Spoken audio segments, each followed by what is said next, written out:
Hey Sadik, Hi. please don't mind. I'm actually, just my webcam is really not working, so I really cannot share my screen. Don't No, mind. no problem. Share my video, right? No problem. No problem.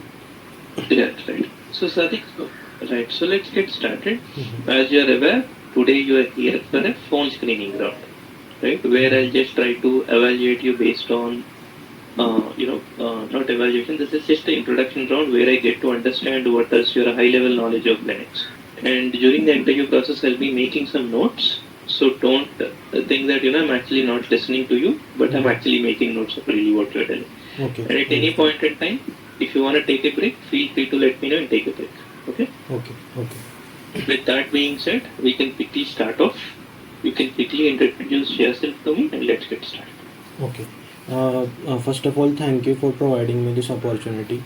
Uh, Sure. Actually, I was born and brought up here in Maharashtra, and Okay. I completed my SSC in Usmanabad district in Maharashtra with 92 percentage. Apart from that, I completed my HSC, my 12th Okay. standard in Latur district Okay. with 80 percentage, and apart from that, after my HSC, I completed my BE from SPPU University with 8.32 CGPA. Nice. After that, I got into TCS, and it's been 3 years. I have been working as a system administrator here in TCS, and Okay. so, do you want me to explain my day-to-day activities? Please, on a high level, please. Yeah, Sure, sure. it would be great. Okay. And what's the total years of experience you have? 3 years and 1 month. 3 years or not? Great. Good to know. Go Okay. ahead, please. It's been 3 years and 1 month. I have been working as a system administrator. So for the first year, I worked in Windows and VMware, and after that, it's been 2 years. I have been working as Linux admin, specifically. I'm talking about. Okay. So my day-to-day activities looks like, so we have a tool called as SolarWinds. It is a SNMP manager, which actually keeps the track of the resources of the Linux as well as Windows servers. So Mhm. if there is an issue with resources of Windows and Linux servers, we get the alerts, and Okay. issues might be regarding high CPU utilization, high memory utilization, high disk utilization. If the server is Correct. down, then we get the alerts, and we are supposed to react to those alerts. And this Okay. is the one tool which we work on. Apart from that, we have another tool called as Jira, where we get the Okay. tickets and we are supposed to resolve those tickets within SLA. And apart from that, Okay. we have another one tool called as EcoStructure, where we are supposed to monitor all the data center devices, and we are Okay. supposed to escalate the when we get the alert, we are supposed to escalate to our clients, because we don't have the physical access to data center and we can't resolve those issues Correct. by our own. Okay. So we are just supposed to escalate the issues there. So apart from Okay. that, we have actually in our environment we have 120, near about 120 Linux servers, and Great. those are deployed over multiple virtual platforms. Some of the Linux servers are deployed on VMware, some of the Linux servers are deployed on Oracle Cloud Infrastructure, some of the virtual machines are deployed on Oracle Virtual Manager from Oracle, and yeah. Apart from some of the virtual machines are also deployed on Nutanix platform. So Okay. our task involves deploying the virtual machines on these virtual platforms and performing the post deployment configurations. In post Okay. deployment configurations, the tasks such as adding the server to domain, and Great. assigning the host name to the virtual machine, and then performing the SNMP on the Linux servers, and then adding those servers to SolarWinds. So these are some of the Okay. tasks which we perform once the virtual machine is deployed. So Mhm. apart from that, we install Sentinel one. It is an antivirus. We are supposed to Okay. install that, and we configure firewall on the Okay. virtual machines. Okay. So Sorry to cut you. I got it. Whatever you said, right? I okay, even went through your resume. okay. So if I were to ask you what is the level of support for Linux you do, is it L1 or L2? L1 plus L2. L1 plus enter. Yes. Okay. And Got in it. Windows and VMware, I have worked on L1 tasks. Okay. Windows and VMware. So Yes. when you say L1 tasks on VMware, what are those? Okay, so L1 task in VMware includes deploying the virtual machine, that is one. And apart from that, if there is any resource that we need to expand, such as CPU expansion or memory expansion or disk expansion that I need to do. So I have done it. And apart from that, assigning. Sometimes we get the request uh, where client needs a specific IP address to the server, static IP address. So Okay. in that case, we are Correct. supposed to assign the proper VLAN to the virtual machine. So Virtual machine. so Correct. yes. Apart from that, L2 task I have worked on in VMware. I have worked on ESXi upgrade, ESXi host upgrade. Apart from Nice. that, yeah. So these are the Okay. tasks Got that I it. worked on. Got it. Got it. Looks good. Great. So let's say, okay, let's start off with the interview process. Okay. So let's say there is a Linux server, take it on-prem or take it on cloud, anything. Okay. A Linux server where customer is unable to SSH into it. Okay. He cannot SSH into it, and he wanted you to troubleshoot. Okay. Since you are a Linux admin with root access, whatever access you want, you have it. Okay. Okay. Since you are admin, right? You logged into the console of the machine. You tried SSHing, but you cannot log in. Same as customer. So what you thought? You verified into the console and you saw a kernel panic issue, Okay. which I gave you in the chat. You see, right? Kernel panic. You Just can open the just chat. give me a moment. Okay. Right? You see kernel panic issue and it froze there. Okay? Okay. So tell me what is kernel panic issue, why you'll get it, steps to resolve the issue. Okay. So Take your time, no worries. okay. So in past I have received this kernel panic issue when I was working on patching. So I patched the Linux server and I tried to reboot that server. So when I rebooted the server, I got this issue, same issue, kernel panic issue. And apart from that, there was one more line, initramfs file not found. So Correct. so in that case, we need to regenerate the initramfs file. So how can we regenerate the initramfs file? What we can do, we can go to rescue mode. Once the bootloader is loaded, you will see the images of the kernel there. So we can go to rescue mode, and then once the rescue mode is loaded, operating system is loaded with the minimum requirements. So once we go there, and then what we can do, there is a directory called as etc, I guess, etc boot, I guess. So etc boot. okay, so in boot directory, we need to regenerate the initramfs file. How can we do that? We have a command called as dracut, which is used to regenerate the initramfs file. And once the initramfs file is generated, so let me tell you what is the purpose of this initramfs file. So when the kernel is loaded in the memory, along with the kernel, initramfs file is also generated. Initramfs file's purpose is to create, it is a temporary root file system which is loaded in the memory before the real root file system is loaded. So if that initramfs file is not found, we will not be able to boot the Linux operating system. So in that case, we need to regenerate, and then if we reboot once again, then we will be able to the operating system will boot without any issues. Okay. Good to know. Okay. That is. Can you tell me how a Linux file system, Linux server boots? Stages of Linux boot. Okay. So Linux file system.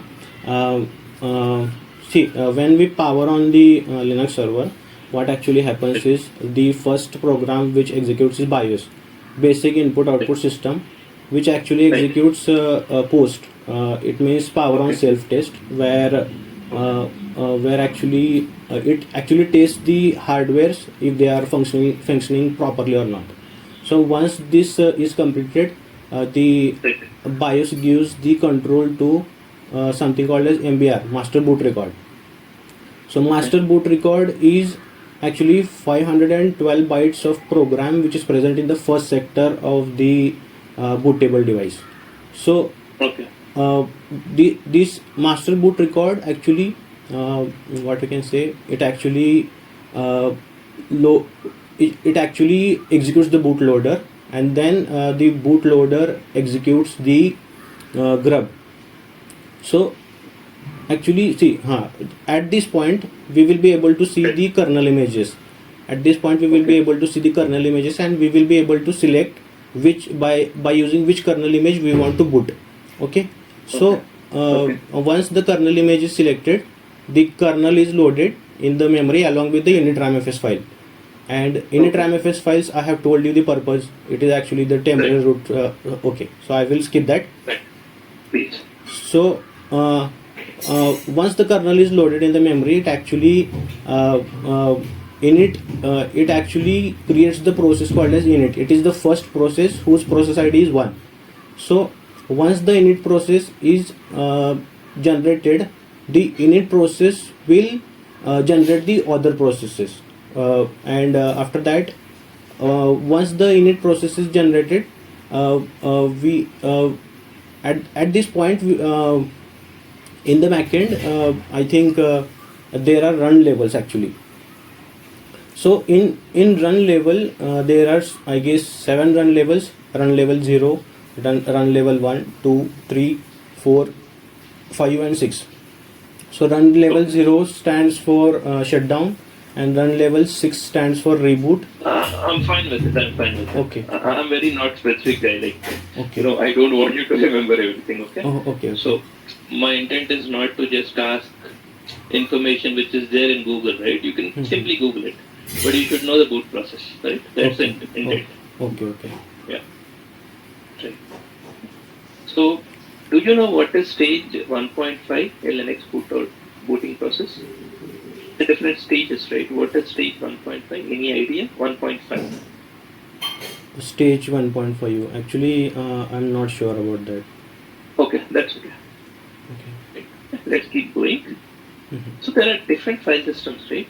Yes, ext4, yes. XFS. Yes. What are these file systems, and what is the difference between these file systems, man? Okay. I will tell you what I know about these file systems. File systems are actually, if you want to organize the files and directories in Linux, we know that in Linux everything is a file. So if you want to organize these files, we have the file systems. So in Linux we have a command called as df-h. If you fire that command, then you will be able to see the file systems, its type, and then whatever the space that file system has used, and whatever the free space is there. So I will going back to your question, what is the difference in between ext file system and xfs file system, you are asking, right? Okay. So ext4 file system is actually, I think it is used for the, if you want to store the large files. So in that case, I guess actually ext1, ext2, ext3, ext4, these are the file systems, and ext4 is the latest version in the ext file systems, and the ext4 is better than ext1, 2, 3. So if you want to deal with the large files, or I guess I'm not sure, then in that case ext file system is used. Hello all, so I was wrong here actually. ext4 file system is used to store these small files and not large files, okay? And xfs file system is good for storing the large files. And as 64. Yes, Can you ext. compare between 4 and XFS? ext4 and XFS. Okay, so as far as I know, ext4 is does not give high performance, and xfs gives high performance, as far as I know. Oh, perfect. Okay, and this is which is latest? Latest is among ext4 and xfs you are talking, right? Right. maybe I'm not sure, but maybe XFS is the latest one. Okay, so I was wrong here once again. Actually, many people think that XFS is the latest one, but XFS is older as compared to ext4, and ext4 is the latest as compared to XFS. Okay. And anything to do with the file sizes which can hold high file size between both XFS or ext4? That I'm not sure actually. Okay, that's okay, man. Okay, so the maximum file size we can store in ext4 is 16 TB, and the maximum file size we can store in XFS is much more as compared to ext4. So the answer is XFS can store the file which has the larger file size. Okay, let's say if I asked you to format a file system, right, using ext4 or something, what is the command to format? I think you're asking about mkfs file system, right? Mkfs command. Right. So mkfs.ext4 is used to format the ext4 file system, and mkfs.xfs is the command to format the xfs file system. So Okay. we need one more thing with this mkfs command, that is logical path of the logical volume. So if you write this command mkfs.ext4 and then logical path, it will create the file system and format it. Okay. So can you do it on any production machine, this command? This or mkfs or ext4 or something? Can you run such commands? What it will do actually, once you do it, right, what will happen? Okay. So you said it will format the file system, right? I agree, it will format, okay? But what, like technically, what do you see? Like meaning, formatting means what? Is the data gone or new data will be kept in? I have read about it in the past, but I guess it formats the file system means when the storage space is assigned to that file system, I guess the data is in the scattered format over the disk. So once you format it, that scattered data goes away, I guess. But I'm not. Can you run it on production machine? See, when the production when the machine is when the server is in production, then we actually get the request to expand the file system. Correct. So how will you expand? Okay. How will you expand? Okay. So first we have the command called as lsblk. Right.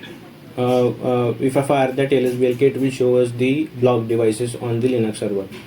So if I want to, let us say, increase the /u02 file system, so in that case what we can do,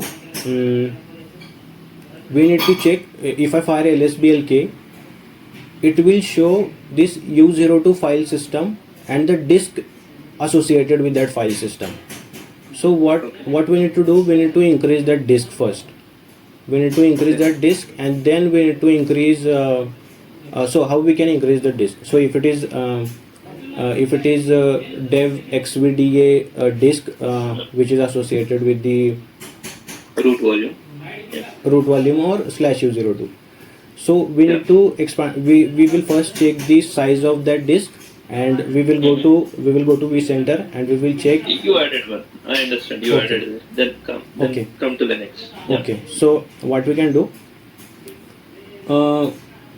Okay. So we need to now my next step is to increase the partition. So how I can increase the partition? We have the parted command, and then we will if I write this command parted, and then that's okay, man. Okay. You don't have to be very specific. Okay. Keep going. Okay.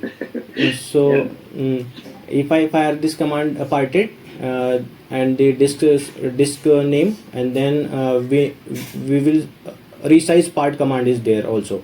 So we need to write that command resize part, and then partition number we need to give there. Once the partition is increased, what we can do, we need to increase the physical volume. Once the physical volume is increased, volume group will automatically increase, because volume group is created from physical volume. So once the volume group is increased, we need to expand logical volume also, and once the logical volume is expanded, we can expand the file system. If it is XFS file system, I guess it is if it is ext4 file system, there is a command called as resize to fs to expand the file system. So that's how we can expand the file system. Okay. Do you need to run MKFS? Sorry? Do you need to run MKFS again to expand the file system, or you No, there is no need to run the MKFS file system during the expansion. Right. See, basically what will happen is, you should basically never run MKFS on any production machine which has data. Right? Okay. You're right. So reason is, whatever data is already there, that will be wiped out if you do MKFS. Okay. Okay, it will be zeroed. Okay. Let's say there are 10 files. All those files will be wiped out. It's like a delete command. Right? Understood. That, yeah. I will keep that in mind. Yeah. So one of the most ever dangerous command Okay. is equivalent to RMF and RF. Yeah. So can you tell me what is the difference between RHEL6 and RHEL7? Okay. As far as I know, now currently in our Linux environment we are using RHEL 9.3. So Nice. I'm not much aware about the systems. 6. Okay. But what I can say is RHEL 7 will come with the more bug fixes as compared to RHEL 6. Means RHEL 6 will also have packages, RHEL 7 will also have packages, and Okay. it will be more secure. That is the newer version will be more secure. That's what I want to say. Okay. Can you tell me how will you patch a Linux system or update a Linux system? Okay, so currently our patching cycle is going on. So our Linux servers are divided into 4 groups. One is development and test servers, second one is break fix, third one is staging and validation, and fourth one is production patching. So what happens is, during the patching we are supposed to perform the 3 tasks: pre-patching task, patching task, and post-patching task. So what comes in pre-patching? In pre-patching we are supposed to send a notification to server owners that we will be patching the servers. This is the one task that comes in pre-patching. Second one, okay, so we log into the servers, and we check we fire this command dff and st. This will show the number of file systems and and whatever the directory it is mounted on. So we take that output and we store it in one file. We have the redirection operator. If you use the greater than operator, it will store that output to one file. So apart from that, we need to check we have the command called as free-tm or free-g if you also use. It will show you the output of memory and also the swap space. So that also output we need to store in one file. Apart from that, we have the file called as etcfs tab. We need to store that output of that file to one of the files. So once these files are created, we perform the patching. How we perform the patching? For Red Hat, I will tell you about the Red Hat servers. We actually just update the security patches in the Red Hat servers. So in Red Hat servers, we fire this command yum update -- security. Once that command is fired, all the packages will be updated, and once the patching is completed, we reboot the server, and this completes the patching. But before patching, we need to make sure we mute the alerts for those servers, because we will be rebooting those servers. We need to mute the alerts, and before the patching we need to take the snapshot of the servers, because in case if something goes wrong, we need to revert to the snapshot and then we can perform the patching again. So we need to make sure of that also. Once the patching is completed, then once the reboot of the server is completed, we log into the server once again. If there are any issues such as kernel panic issues while loading or booting, we need to fix those issues. And once the issues are fixed, once the server is live, we perform the post patching configuration. In post patching configuration, we go to the we log into the server and we once again check the mount points, dffnst. We fire this command, and then we get the output, and we compare that output to the previous file which was generated before the patching. So we need to validate the. Okay. Makes sense. Let's say if you want to, you install patches, okay? After patching, system came up. You started the application and you gave it to the application team, okay? Application team identified few issues with their application, and they mentioned Sadiq, just try to roll back all the changes, okay? Because there is an issue with the update which is not syncing up with the application. Okay. So unluckily, imagine that you did not take any backup. Okay. You did not take any backup of your snapshot or any backup of that server. Got it. And you need to roll back all the patches. Let's say 20-30 patches per instance. Is there any way to do it? Yes, there is one way. Yeah. We have the command called as yum history, which actually shows the transactions, update transactions, we can say, or patching transactions. So if you have patched today, it will show today's date for the first transaction. So if you want to roll back the patches, what you can do, yum. So in that transaction ID, whatever the packages that were updated or installed, that also you can see. You give yum history, undo, and the sequence number, right? Yes, correct.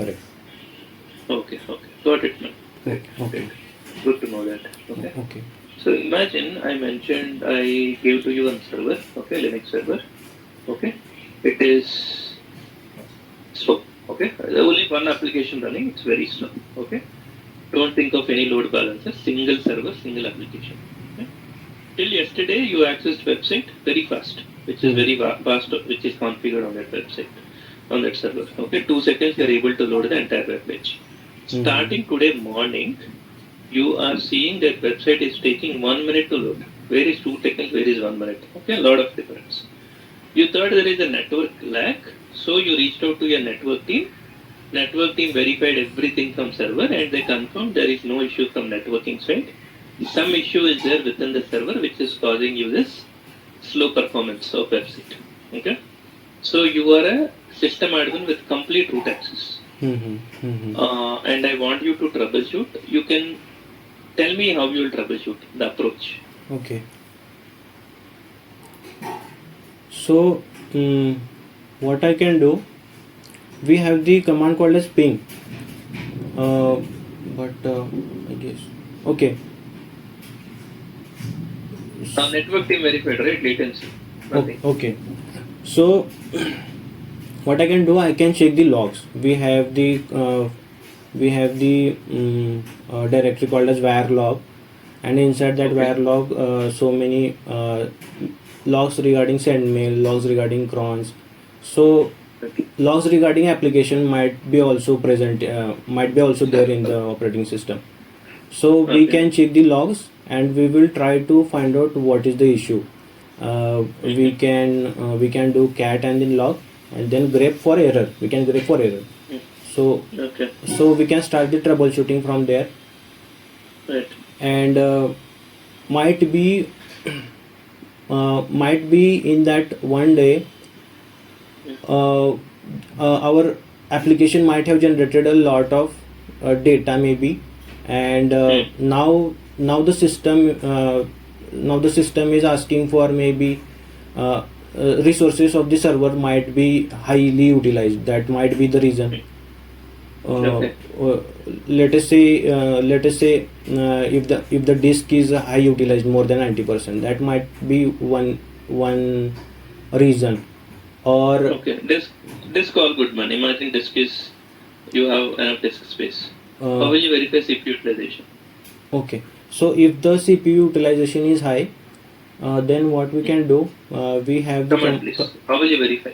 we have the command called as stop, which actually Okay. shows the processes and what CPU and memory that process is utilizing. So Okay. normally the process that is utilizing high CPU will come at the top. So Okay, nice. so if the process is utilizing high CPU and memory, we can talk to server owner, and if the server owner says please kill that process, then we can kill that process also using kill command or kill -9. Kill command. Nice. You can see memory also there in top command. In top command, yes, we can see the memory utilization also, whatever the process is consuming. We have one more command called as ps-eo, Okay. and then we can sort the processes by high CPU utilization, and then we can see what all processes that are consuming the resources. Great. Okay. Great. That's what I want. Okay. Okay. Thank you so much. Okay. I'm done with my interview, buddy. Right. Okay. So, do you have any questions to me? I wanted to ask, do you have any feedback for me, or if there are any areas that you want me to improve? Nothing. I am actually, I'm not informed not to share feedback. Okay. To the candidate directly. We are asked only to share it with the recruiter. Okay. No problem. Apart from that, how let us say I'm not sure I will be getting selected or not, but if I get selected, so how does the life at how does the day at look like? So basically here, I know currently since you work with TCS, right? I'll just try to pour a little there. Mm-hmm. Okay. Mm-hmm. So ideally there you used to work with just one customer, correct? Mm-hmm. One client. Yes, correct. So here at we sell different support plans, right? The developer, business, enterprise support plans. How you get tickets to your service now or whatever the dashboards you have, yes, right? Yes. In the same way, you get tickets here as well, right? Cases. Mm-hmm. But you'll not get it from one customer, okay? You get it from multiple customers. Mm-hmm. There is no pattern to it, okay? Okay. So they'll share an EC2 instance ID or anything. The issue can be as simple as resolving an SSH issue, right? To and complex issue of resolving a boot issue, right? Mm-hmm. Getting their application down, entire environment down, or anything, right? Or our services affected, right? Okay. So we want candidate who is good at Linux, right? And they're able to help our customers to resolve their issues. That's it. Okay. Understood. Simple. Right? So basically it's not one customer but multiple customers. Got right? it. But you'll be given enough internal tools, right? How to validate what's happening within the system. Customer only have a high level access, correct? Mm-hmm. In his instance, he can log in, only he can log in. But when he starts an EC2 instance, what happens, correct? That only you know. Right? Okay. Because there is an interline subsystem which you have access to. Mm-hmm. Right? So basically multiple services also you get to learn, which are under cloud. Like EC2, EBS, ELB, auto-scaling groups. Understood. Right. Okay. Any other questions, Sadiq? Nothing as of now. Awesome. Man. Thank you so much. Okay, I'll pass on the feedback to my recruiter, and they'll get back to you at the earliest. Okay. Sure. It was nice talking to you. My pleasure, man. Okay, thank you so much. Thank you. Wish you a good rest of the day. Bye-bye. Thank you. Bye. Bye.